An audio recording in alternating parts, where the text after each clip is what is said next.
Blood alignment negativity theories and research into blood alignment negativity theory became popular in the late 1980s, though remained a secretive and lucrative sideline of the major scientific companies. It was one of a series of research lines that gained in prominence as politicians turned to science to come up with a solution to, or at least an explanation for, the reasons for the failure of Western economies and the unacceptable levels of persons deemed below the quality threshold desired for the proper upkeep of society.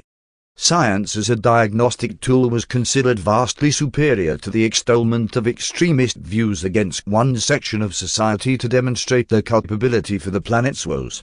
Those entrusted with the role of reaching this conclusion were not likely to take into account variables such as the fabled 1% of the population in whose hands most of the planet's wealth was held, or other factors that would lead to a significant change in the former's setup, which was thought to be perfectly effective yet ruined by a combination of overpopulation and ill-constructed DNA profiles. The suggestion was made in a 1992 conference in The Hague that there was indeed a surplus of around 10% of the world's population, but also that said surplus had a negative effect of holding back the two main groups identified for success: potential performers and intentional conformers. This meant a human imbalance of around 1/4. Thus the elimination of this group would lead to a more than proportional increase in terms of yield and profit for the planet as a whole. Research into a means of profiling these individuals to devise a plan for their control continued throughout the 90s and into this century. Elimination was not a watchword that those in command positions allowed to be uttered, but it was clear that any surplus would require a cull, however abhorrent this may appear on the surface. Once the culprits were identified, public opinion would be moved in such a way to defend what was seen as rightfully owned by the other 75 to 85%. Allowing for a modicum of fervor and underlying hatred to set the wheels of change in motion. In the meantime, the media tried its hardest to decry other groups as the perpetrators of the world's ills, and were convincingly proven as being anywhere scientifically liable for anything on a grand scale, but there was growing evidence that the surplus population was not only having a negative effect on business and economic growth, but also causing a latent decline in the output of otherwise hard-working people, who, under the auspices of the decent and productive top 75%, would be able to pull themselves from the mire. The government had special interest in isolating any sort of gene or mutation that would allow for a program involving the sterilization and/or extermination of this dangerous group, yet they knew that they could not act without scientific proof.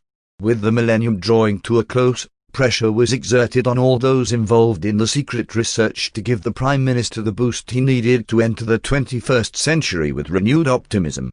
The first breakthrough was to isolate a DNA trait that was directly linked to laziness. At first, through the studies into this scientific field, progress was slow as scientists were determined that the problem could be solved through the analysis of our genetic makeup, overlooking one major aspect that was common to nearly 10% of the world's population. The idea that it was something gene-based rather than race-based was both a revelation and a relief. The idea of taking on an ethnic group would pose endless issues, especially with the burgeoning emergence of social media in the second part of the first decade. DNA strand 326B was found to be present and could be linked to low performance in persons from all walks of life, yet its detection was slow and cumbersome. Plus, it was not conclusive, as there were also carriers of the strand who had outperformed other non-strand carriers in a range of indicators. Further to this was the fact that variations of the strand could be confused as pure strand and lead to the exclusion of nearly 30% of the population. Thus, it was deemed that one could be lazy and productive, or one's laziness might not necessarily hinder their ability to be productive at another time. No, the isolation process needed to determine exactly which person carried the strain of 326B that caused all of society's problems.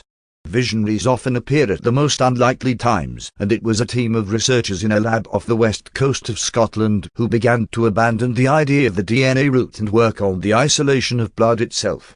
The idea that a certain race had a greater propensity to failure held no truck with any viable government plan to create a level of stability for the planet as a whole.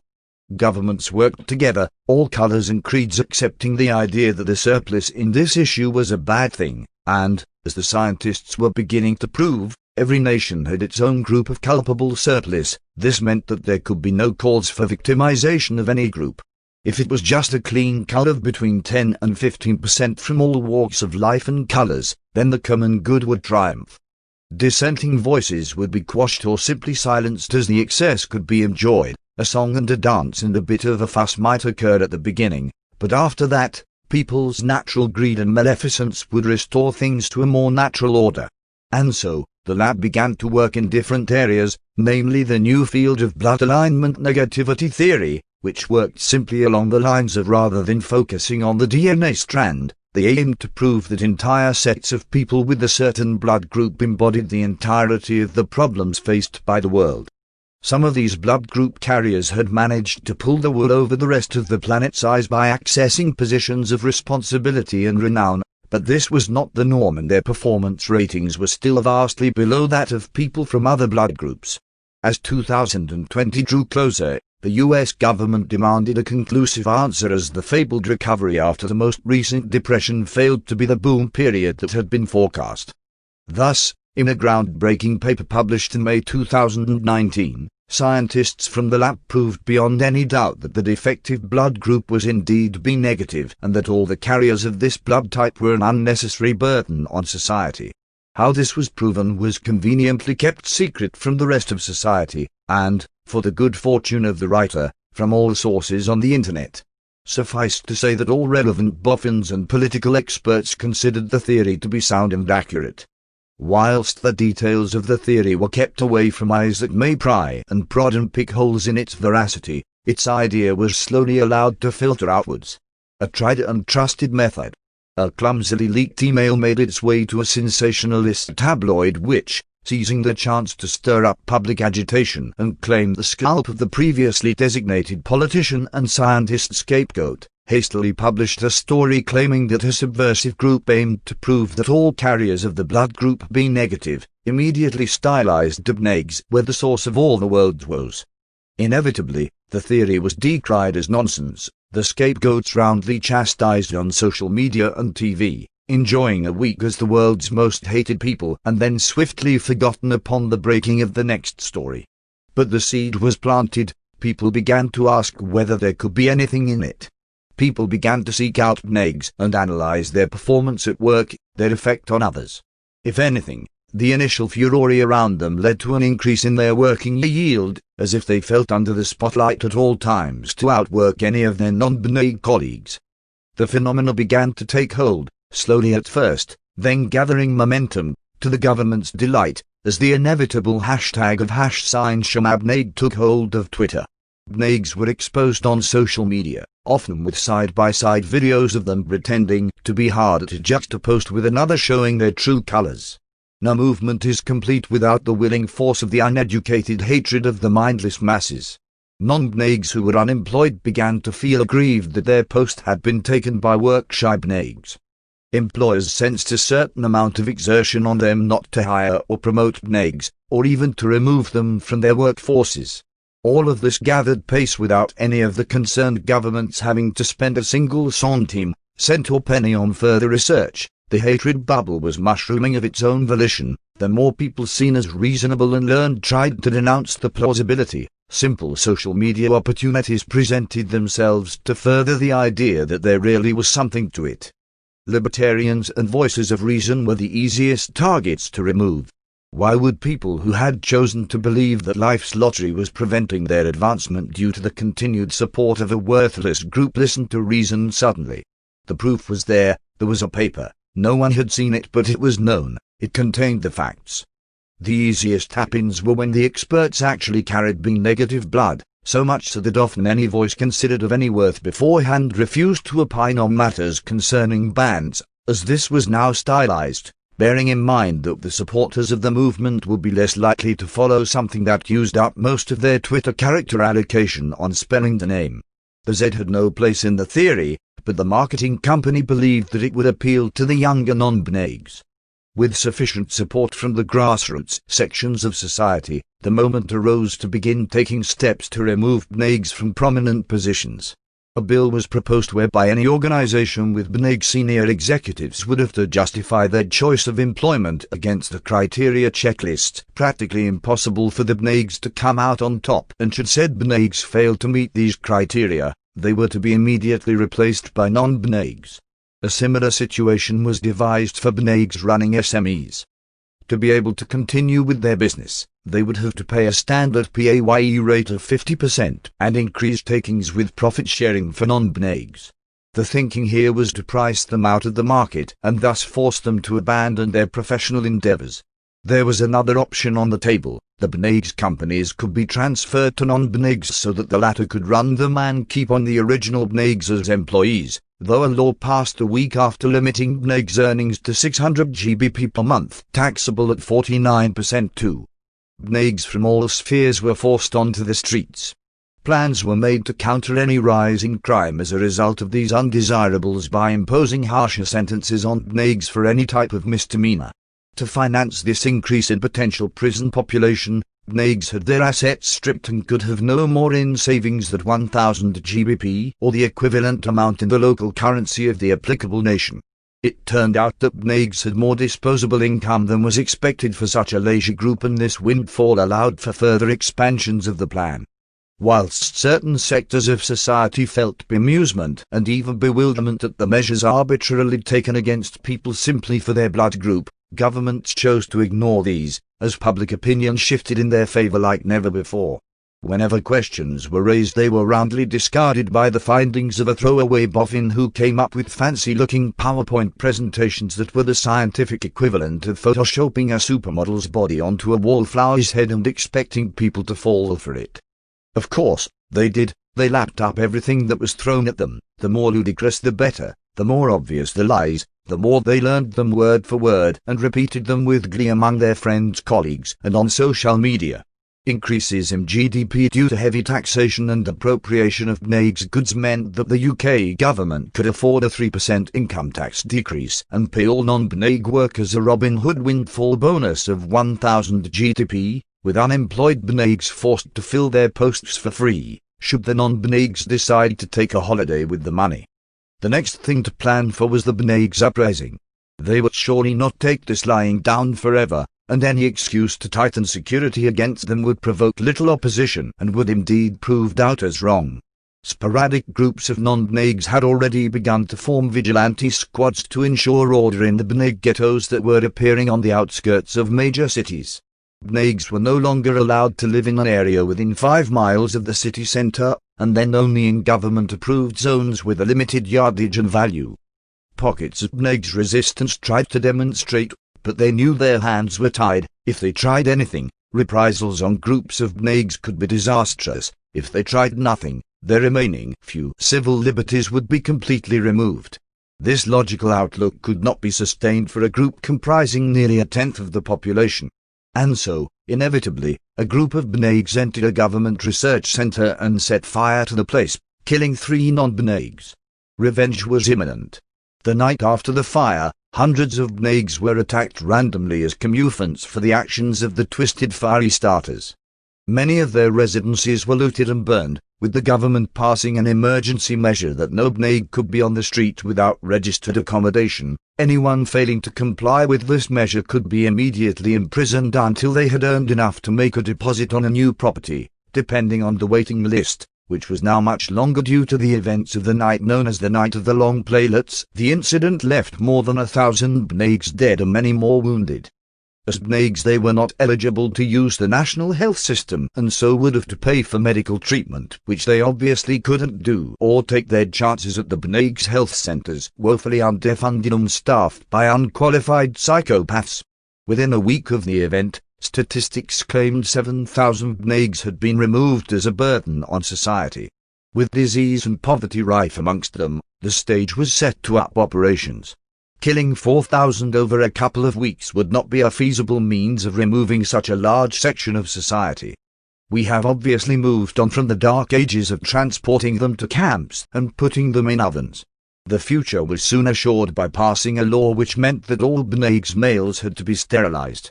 Nobody checked whether BNEGs would always have BNEG offspring, but the measure was deemed appropriate and subsequently adapted for Bneig females. In theory then, no more Bneigs would be born, but there were still around 600 million on the planet. Waiting for them to starve to death would take an eternity, so the onus was left on the country with most Bneigs in the world, Australia, to find a solution. The solution was simple, a kind of home share plan. All the world's Bneigs would occupy Australia until they died. The non-Bneig residents of Australia would be given accommodation in the country of their choice until the problem had been resolved, though the thought of an island with 600 million cadavers on it made return less appealing. All Australian citizens accepting the plan were given $500,000. Those rejecting it would be left in Australia.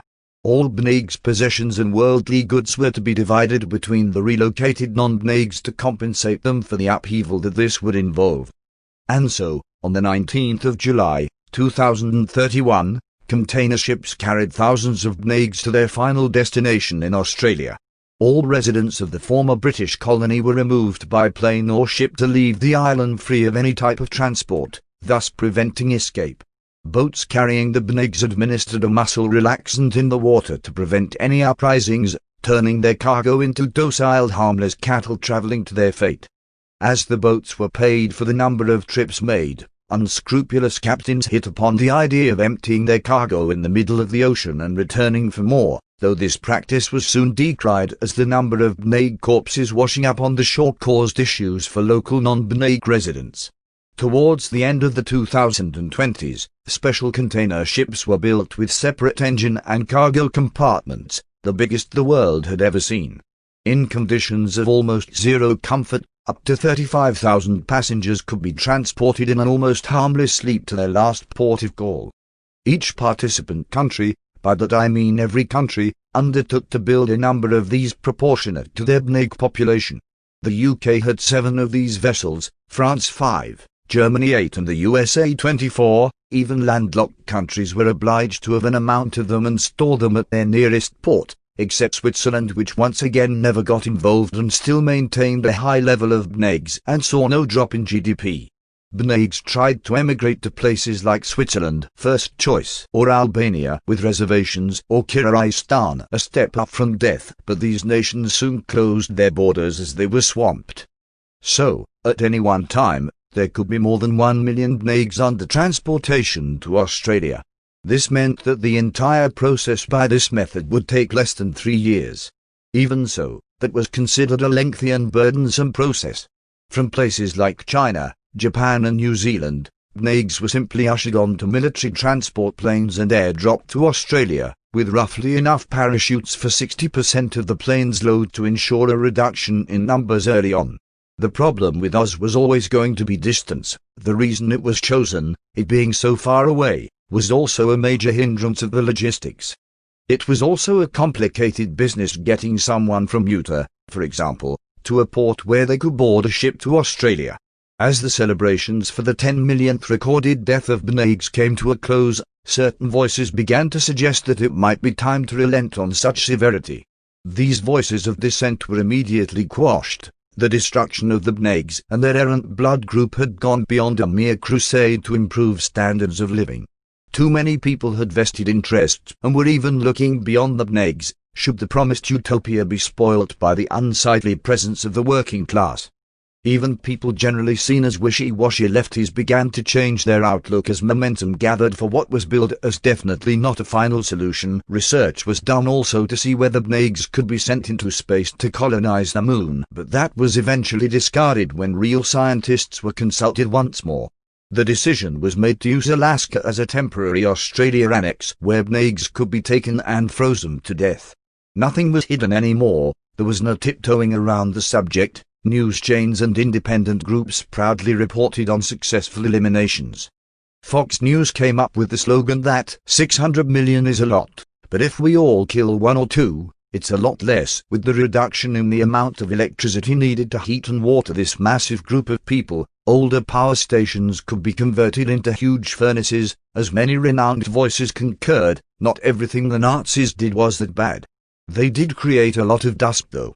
Luckily, a formula was discovered soon after, or always known and considered inappropriate, of how to combine mineral water with human ash to create fully functional bricks ideal for housing. In no time, the cost of building a house was reduced by more than 10%.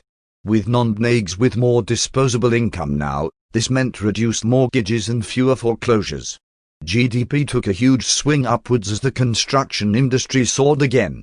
In some place, bnegs fought tooth and nail for their right to live, but even in Russia, where the strongest bnegs were found, the non-bnegs simply closed their doors in November and opened them in March. A winter indoors wins wars, Pravda proudly stated. By 2040, there was an estimated world bneg population of 11 million people, easily identifiable and avoided with the B stamp on the top of their hands. The drugs they had been given caused all their hair to fall out, and any means of covering the marking was punishable by transportation. Many of these had aided and abetted the destruction process.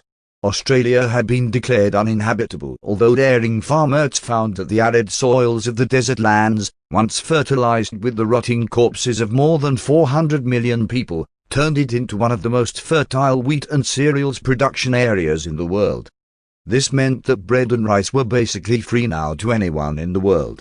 The top 1% was now the top 7%, and everyone, unless they were too lazy not to be, was better off by at least 10%.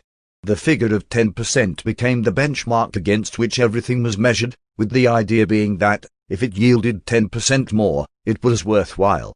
Peace was declared on the remaining 6 million bnegs on the anniversary of the end of the Second World War in 2045.